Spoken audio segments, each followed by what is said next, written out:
Hey guys, here with a very well-known golfer here, Mr. Josh Kelley. What's going on, How you man? doing, brother? Thanks for having me. Hey, thanks for having me. I'm excited. Yeah, so tell me, you have been a Triple Diamond guy since they came out. Yes. What have you loved about this new Elyte Triple Diamond?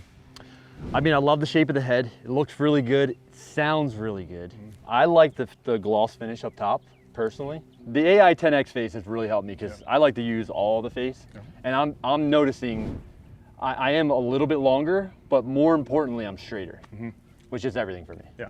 Tell me about spin, because that's the big thing with the 10X face is how tight we've got the spin window. Yeah. Have you noticed a difference? If you do get a little high on the face or low on the face, what do you see? 100%. One thing I struggle with is too low of spin sometimes, and with this, hasn't been a problem for me. I went to the 10.5 this year to make it a little bit better, but the numbers are so much more consistent because in previous years, if I hit it high on the face with less spin, it would knuckle. Yeah. But now I'm hitting it high on the face, and I'm still getting that enough spin to where it's staying in the air for longer, which is what I want. So this has been amazing for me. Yeah, and that's been the feedback from all of our tour from all across the globe. Everybody's mentioned how much tighter their spin window is if they go a little high, low, heel, toe. It's just a very, very tight window, which makes it for any golfer, you can plot it a lot easier around a golf course. 100%. But with that being said, we got some new Triple Diamond toys here. Really? Yeah. Okay. So 2 new models we're adding, Triple Diamond Max, Triple Diamond TD. What I want you to do, I want you to hit a few of your gamers, and let's establish a baseline, and then we'll go through these and see how they differ for you. Awesome. Sounds good. Yeah, like I said, I'm just in the standard Triple Diamond head, 10.5. Just set it neutral and everything. See that one there? Caught that high on the face. Yeah. High and off the toe, but again, you can see it it's not knuckling, right? So 2474 high off the face, that's a good place to be. 100%. So you're seeing 2474. In previous years, that would have been probably 1700 or 1800. And the problem is, and the ball would just correct. Or if you happen to be a little open, a little closed, the dispersion on a ball spinning 1700 cycles versus 24 is massive. 100%. And then that one was right where I aimed. You did the right thing. You squared the face. Yeah. No, that was good. It was like 2 yards from where I aimed, but again, I was probably an inch off center of the club face. Let's hit a couple more. All right. That was a little more off the heel. Okay. So I'm expecting the spin numbers to be a little bit higher there. But again, right at my target. Yeah, I mean, 173 ball speed, 280 carry. I mean, again, from my first shot, I'm not a tour player, right? I'm a trick shot artist. I'm a scratch golfer, so I'm a pretty good golfer. But 2 different shots there you saw, one hit here and the other one hit right there. And more importantly for me, they were both right in the middle of the fairway and great numbers, you know, right around the 280 mark on each one of them for a carry. For me, that's excellent. So you've played this driver for a while now, and I know you've been talking to everybody back in Carlsbad about how much you love it. Yeah. Tell me your standard shot. You stand up on a hole, it's a straightaway par 4. Where are you starting it? How much is it curving? I like to see 10 yards of fade for me. I rarely will ever hit the draw, especially me being kind of a lower spinner of the ball. It's a little harder for me to hit a draw, but I typically like to see a little fade, and that's what I've kind of gotten out of this right here. My irons, I like to draw them just because of kind of how I enter the turf. But yeah, I like to see a nice little tight cut. Well, this should be a good test then, because the first one we're going to hit is the Triple Diamond TD. Okay. So this driver's been designed to be more of a draw-friendly version of the Triple Diamond. Gotcha. So Triple Diamond for us has always been the one that starts kind of in front of you, maybe a slightly right, and then wanted to either stay there or kind of fall right. Right. So, you know, fade bias a little bit, but mainly it's start line bias. So a lot of good players, a lot of tour players like that ball to kind of stay in the right side of the window, and if anything, fall right. Right. There's also a lot of players that love the look of the Triple Diamond, but they actually do want to hit draws, and it gets a little tougher. So we wanted to make that easier for them. So first one, we're gonna go. I'm excited about this. Yeah, as far as the profile, this is what I like to see, and for me, that's super important. Yeah. I need to stand over the driver and really like the way it looks. Yeah, and we didn't want to, the Triple Diamond's been so incredibly successful for us at retail and on tour, so we wanted to have that draw version, but didn't want to change what makes it so great, and a lot of that is the look of it. Right. So this one wants to turn over a little left, a little more. Should start a little more left and be a little more draw friendly. Okay.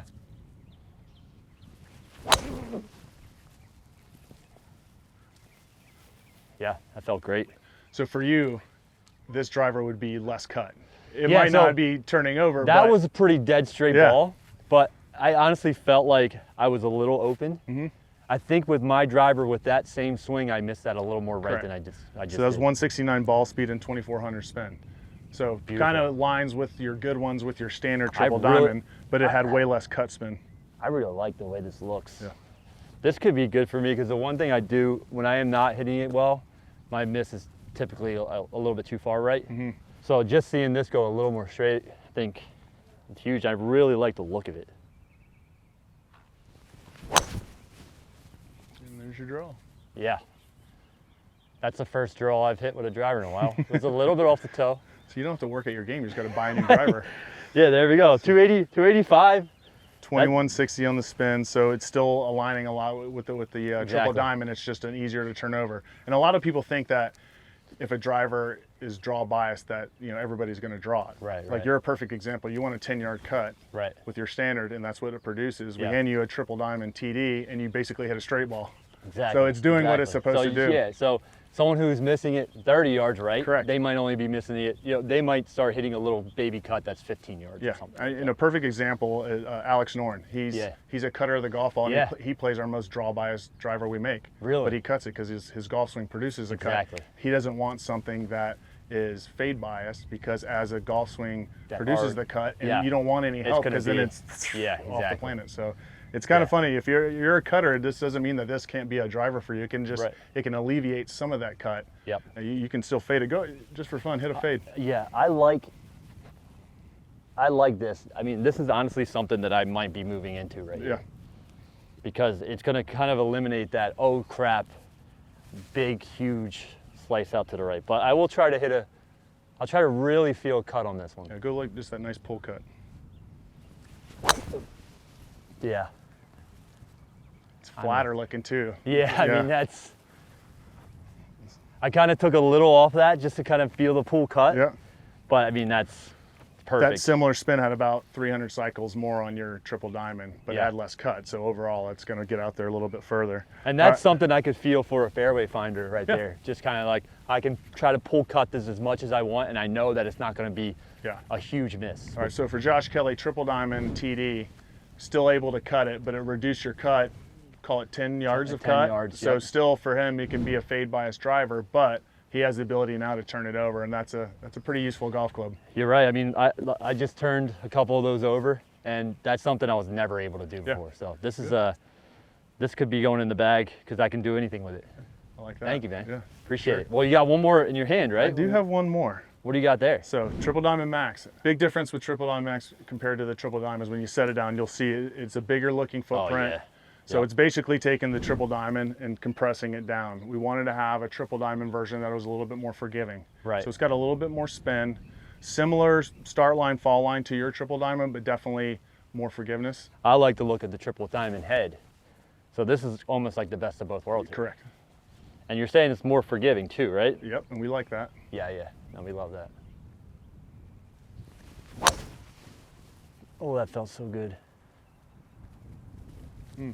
That felt really good. 72 ball speed, just about 3,000 on spin. 285 carry, if I see that number, I love that. And like all our triple diamond models, you have weight ports on the bottom. So right now that's set up to spin more. We flip those weights around. If that becomes the standard, that ball flight, which is great, but it's a little too high on spin, we flip those weights around. That's going to drop 300-400 cycles. Oh. Man, that feels great too. Here's my issue. I like all these drivers. That's the problem. We've been on the tee now testing drivers. I've watched you play 9 holes with your gamer driver. I've seen you hit on the range. Watched you hit 2 new drivers, the triple diamond TD and the triple diamond max. I think this triple diamond TD was going to be something that's going to make a big difference for you, because if anything, your shot or your golf swing produces a nice fade. I think on the golf course, I saw some get away from you a little bit and get a little on the spinnier side. I think this triple diamond T is going to still be a fade bias driver in a sense for you, because you play such a big cut, that what you'll find is you can still manufacture the fade from golf swing, but when you do want to turn it over, that's now an option. I would definitely send you home with this triple diamond TD. I got a feeling you're not going to let me leave with this triple diamond max. I'm going to still, that felt really good. I was seeing some big numbers out of the max, but I would have to agree with you, because it just alleviates that big miss. And I just, like you said, I can still cut it, and I can draw it when I want. So I think that's probably going to be going in the bag. But they're all really, really good. All topped out on ball speed on all of them. That's great to see. Your high number was pretty much the same with all three drivers. Yep. Triple Diamond TD turned it over. It was like 24, 25. That's a nice controlled draw. And then when you hit the cutter, it was 28, 29, which is what you kind of expect with a cutter. Yeah, with the cut, for sure. Yeah, you're gonna have some fun. Well, thanks for the advice. Thanks for letting me try the new toys. Absolutely. Those things are sick. Yeah. And I'll take all three just in case. But yeah, I mean, I'm excited about testing these and hitting them some more. So thanks so much for the feedback, and I appreciate Callaway for coming out with different heads in the Triple Diamond. We're very busy in Carlsbad. We're very busy at home.